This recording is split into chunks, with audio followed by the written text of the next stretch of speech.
AFTV, first of all, how's the injury, mate? You know, Not too bad.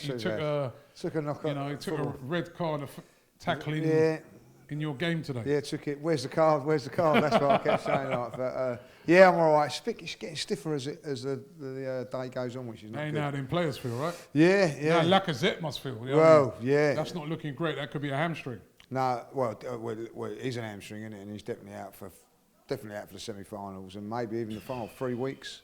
But no, it should be all right for the final. But he'll be out 3 weeks. If we get to the final, sure. Well, you never. If exactly right, because you just don't know what you're going to get with this Arsenal team. You know, and do you think today though? Would you have a go at them today and say, you know what, not good enough, blah blah, or would you say to yourself, you know what, they actually did enough to win? And even going a goal down was a bit against the run of play. Or how would you assess that? Yeah, a little bit of everything really. What worries me about Arsenal and the manager and this team at the moment is we start off like a train the first 20 minutes. Then if we score, it's great. If we don't, we run out of ideas and we have a lacklustre like 20, 25 minutes and we let teams come back into us, a little mistake here and there, and then we're struggling. And then we go again at the end. But it's a difficult one to say because, again, you'll have to say today, I think we had about 10, 11 shots at goal. That was in the second half. In the second half, yeah, it was in the second half. So the goalkeepers played really, really well. But did we really pepper them? Did we do enough? I don't think so. I think there was a few disappointing performances. Listen, when you make so many changes, you're going to get that. Now, the criticism can be, do we really need to make those changes? You know, and you look at it. What do you think? I'm not so. You know, like for instance, I think, if I'll be honest, we're making changes in the wrong areas. I think if the two central defenders, for instance, and a defensive unit don't work as hard as the forwards and midfield, that's a fact. You know what I mean? Like, so if you are going to make changes, it should be like to the front three or to the midfield and all that. And I look at it today.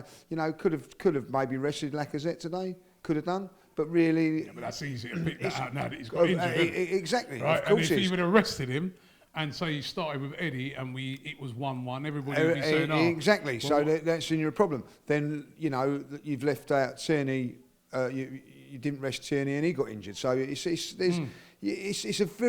what I'm trying to say, that's my point. It's a very, very difficult thing to do and what to do and what not. But when you do it, you can get performances like that where it's a little bit... You know, hit and miss at times, you know. Well, funny enough, we saw that with even Man City yesterday in their semi-final. Too many changes. Cup, made a load of changes. Too many. Looked a completely different team. Yeah, and even to the teams that have got very good squads. The one I will question today, and I'm not having a go at Gabriel because he's given away the penalty or whatever like that. Does Mari need to be rested? He hasn't played hardly any games. You know what I mean? Like, does he need to be rested? You know, and I think that the more cohesion you get for that back four, the better it is going into the semi-final final. Play that same back four. That's all I would say, was continue with that back four all the time and make changes in other areas. Was it a penalty for you? Listen, it's a penalty in modern day football. Is it a penalty? No. I mean, look what you... Yeah, exactly. Like, the kick that you took today on your fight. Yeah, did that guy get booked? No, like, you know what I mean? So it's you know, but the game's changed. Yeah. You know, like, I think at the end of the day, first and foremost, when going back, even like 10 years ago, that player wouldn't make that theatrical dive to get the penalty. But they know, as a player now, you know, if you touch me, it is going to be a penalty. You know, but. And I think we're getting away from the fact of it is like, it's still a contact sport. You're going to have contact, you know what I mean? So if I bang into you, is it a penalty and whatever? I don't really know the rules of it all now. Like, the offside today is offside in the current rules, but it's a joke. It's a joke decision, you know what I mean? Like, he's actually like, the back of his heel is offside, which is actually nothing. He doesn't even use that part of his body to assist the goal. So listen, that's not just from Arsenal's point of view. I've seen a few ridiculous ones from other teams. I'm looking for a footballing point of view. It's ruined the spectacle. You even said in there today, like, I can't celebrate because I've got to wait till VAR comes along. And that ain't football from a watching fan, Robbie. That's how I feel now. Every time a goal goes in, I'm looking, before I even jump up and celebrate, I'm looking first.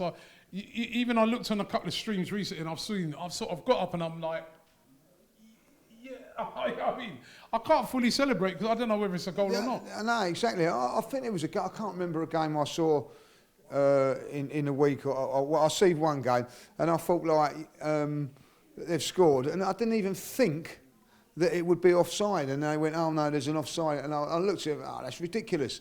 So, you know, you have a look at yesterday's game. At West Ham and Newcastle, there's a handball in there that, you know, not one player appealed for it. So, you know, these are the things that are happening, and they're getting involved. Should they get involved? This is the debate of it all, you know. So I don't know what's a penalty and what's not. For me, it's not a penalty, but there is contact. And the other thing is, when Arsenal had one a couple of weeks ago with Lacazette, you've got only Arsenal fans going, "Oh, it's not a penalty, it's not a penalty." Like, you know what I mean? Well, they have a look at that one there. So when you get a penty, you know, bang it. You know what I mean? So that's how I feel. You think now, if you was a coach, would you be saying to your players to dive? Well, you're not. You are encouraging that. I'm not saying that they're diving because, you know, he has contact with him today. So is it diving? You know, the way he went down, he wouldn't have went down like that anywhere else. No, of course he wouldn't. And you know, and if you're actually being just trod on your, you know, little toe as he was there, that if I tread on your toe now, you're not going to dive, are you? You know what I mean? It's as simple as that. You're just that is it. So basically, he's trod on his toe and he's dived.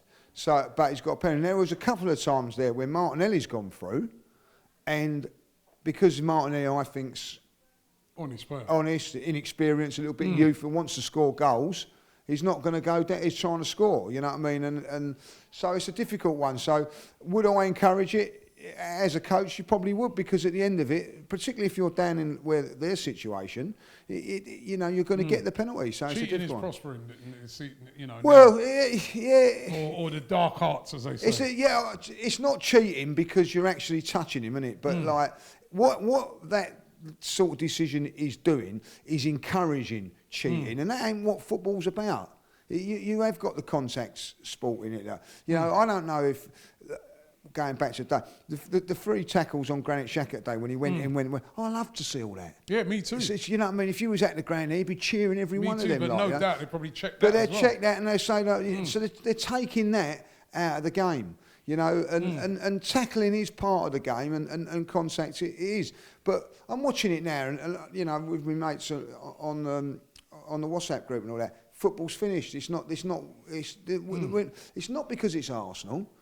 We're not enjoying it, like, you know what I mean, when you see these things happen, like, you know, and it's not just we've had it today. I've just seen like Man United have just had against Burnley. Burnley have just had one chalked off. It was just it was offside, but it's marginal, like, you know. So I don't like it also, Robbie, when they start getting rulers out and lines out, because you said it today.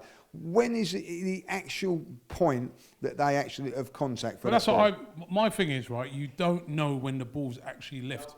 So I might go to pass it, but you do not know off of that still when the ball actually left my foot. Exactly. So there's no real thing on it. It's not actually facts and all that. So I think it's a difficult thing. I think, like, you know. Listen, you know, the one with when Smith Rowe went through today, he was offside. That is the one that when VAR comes in and says, yeah, he's clearly offside, and we can move on. I reckon a referee would have got that if they're allowed to put, because remember, they keep their flegs down deliberately. Yeah, he would have probably got that, like, you know what I mean? But also with this flag lock, you know, when you got to imagine it, the ball goes over the top, right, you're going to keep the flag down, you've got the goalkeeper coming down with the centre forward, right? It's going to happen, you know what I mean? He's offside, but they're keeping their flag down, they're going to collide, and you're going to have someone breaking their leg or something, like, you know? And then, we better change that rule, you know what I mean? So it's the safety of the players, in one instance, with all this VAR stuff, is being taken into account, and then it's not on another. Well, unfortunately, you didn't have VAR today in your game. Right? No. Yeah. Well, it didn't help you, but listen, we move on. Everton next week, and you know, I want to, like, now it's a chance for Balogun. I think has got to come in to be given a chance. Got to say, like, you know, Eddie deserves to be involved again now. I think people have criticised him today, and probably people will turn around, Robbie, and say that he's not good enough for Arsenal. I get that, but he's come on today. That's what we've got and scored. And he scored. And people turn around and say, oh, well, he's not as good as Martinelli. He's not good as Lacazette. He's not. right on that, but today he scored. They didn't. He did. So give him credit where credit's due. I think Balogun's now got to come in and give it a go, because I think that if it was me being, if it is for the semi-final now, it would be Martinelli up top, Pepe and Saka. I think that's the way to go. Don't forget we've got Odegaard to come back into the to the side as well. So we've got options in that area, and Eddie will have to play a part as well as Balogun now on the bench. So it'll be interesting. It's and we don't know what's going to happen. If it came down to who you'd one of those two to start, who would you start, Balogun or Eddie? Do you know what? I would start Balogun because he's just got that more physical presence. If I'll be honest with what I've seen of him, but you know he's raw and he come on like you know what I mean, like everybody. You can't ask a kid to come in at this stage of the season and say to him like, yeah, you're going to be the dependent one when he's not been about all season, where Eddie has been. And I think there's got to be a little bit of thing of, hold on a minute, I've been travelling all around the country and in Europe on the bench and all that, like, and then he just walked straight in, would be a little bit harsh. I know football's ruthless, but sometimes you have to be fair. But, you know, for me, Martinelli plays up top, but with Eddie and Balogun backing it up.